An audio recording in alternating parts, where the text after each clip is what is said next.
The ACT Party has been spending a lot of time promoting their proposed treaty principles referendum. This has created a lot of outrage. Many people strongly oppose this referendum, and in my view, they are correct to do so. The referendum is dumb. Democracy is for electing governments and deciding on laws.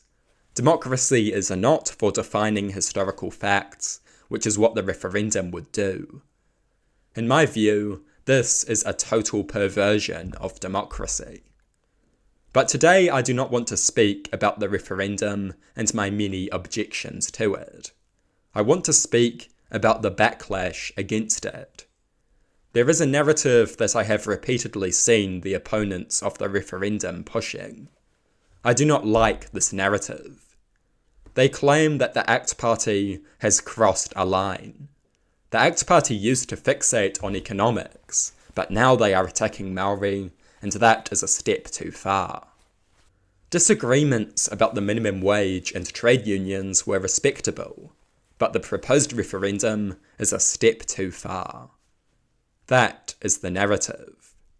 It is a narrative I have repeatedly seen. Spend enough time observing how people speak about this issue, and you will see this narrative. I detest this narrative. I detest this narrative because while the treaty referendum is harmful, the economic policy proposed by ACT is infinitely more harmful than the treaty referendum. Nobody should ever contrast supposedly reasonable economic disagreements with supposedly beyond the par treaty referendum proposals. Because ACT Party economic proposals are infinitely more destructive than ACT Party treaty referendum proposals. Take the example of the minimum wage. The ACT Party wants to stagnate the minimum wage. This is hardly a trivial issue. The minimum wage concerns a worker's ability to access a basic level of material well-being. It is not some abstract economic issue. It concerns basic material conditions for thousands and thousands of people. It is the difference between poverty and prosperity for thousands and thousands of people. The ACT Party wants to stagnate the minimum wage. Inflation will make its spending power lower over time. Low-level workers will be condemned to poverty and destitution. They will increasingly find themselves having to make sacrifices that damage their material well-being on its most basic level. A cold, damp flat. No more doctor's appointments or dentist visits. Less healthy food. No more heaters. Less warm clothes. No replacement for old worn-out shoes. That is the material consequence of bad economic policy. This is infinitely worse than anything that the treaty referendum represents. And yet some people dare to claim that the economic policy of ACT is within the realm of reasonable disagreement, but the referendum is somehow beyond the par. How exactly is this the case? The economic policy of the ACT Party threatens the material well-being of countless people. ACT wants to stagnate the minimum wage. ACT wants to reduce sick leave for workers. ACT want to cut protections for workers, renters, and the environment. ACT have weakened trade unions. ACT have made it easier to fire workers and evict tenants. These things are not more reasonable than the treaty referendum. These things are infinitely more dangerous to human well-being than the stupid referendum proposal. Because these policies concern basic material conditions. These are not abstract issues. They impact the livelihood of thousands of people on a very basic fundamental level. Economics is about basic material conditions.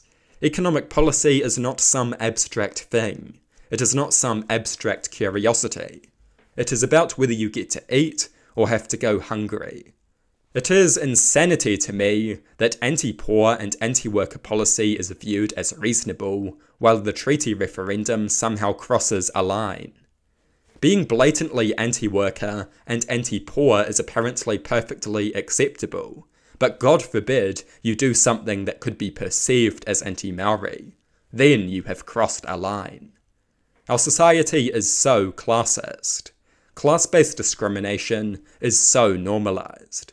Screwing over poor people and working people is so normalised.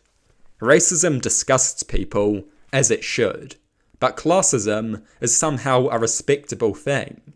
It is disgraceful, and it should not be forgotten that Maori are disproportionately poor. Classist policy disproportionately hurts Maori. So if racism is your primary concern, you should be as disgusted by the economic agenda of ACT as you are by the proposed referendum. That is what I hate about the right-wingers who are hardcore neoliberals on economics, but virtue signal about being pro-Maori on other issues. There are many right-wingers who are like this. People like Matthew Hooton, who will passionately argue against Hobson's pledge. And the left cheers them on. But these right-wingers favour right-wing economic reforms that screw over poor people, and by extension Maori. So what if you want to honour the treaty? If you are going to turn around and screw over poor people and working people, you are no friend of Maori. This is why identity politics is so damaging. It is a great distraction from the fundamental class issues. And that is what ACT wants it to be.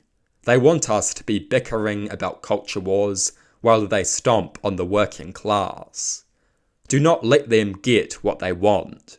We need to keep our focus on economic issues first and foremost. It is these issues that are most consequential. Materially speaking, these issues are the most significant. This is not to say other issues do not matter, of course they do, but we should never let them obscure the economic reality. We should never let them distract us from the economic reality.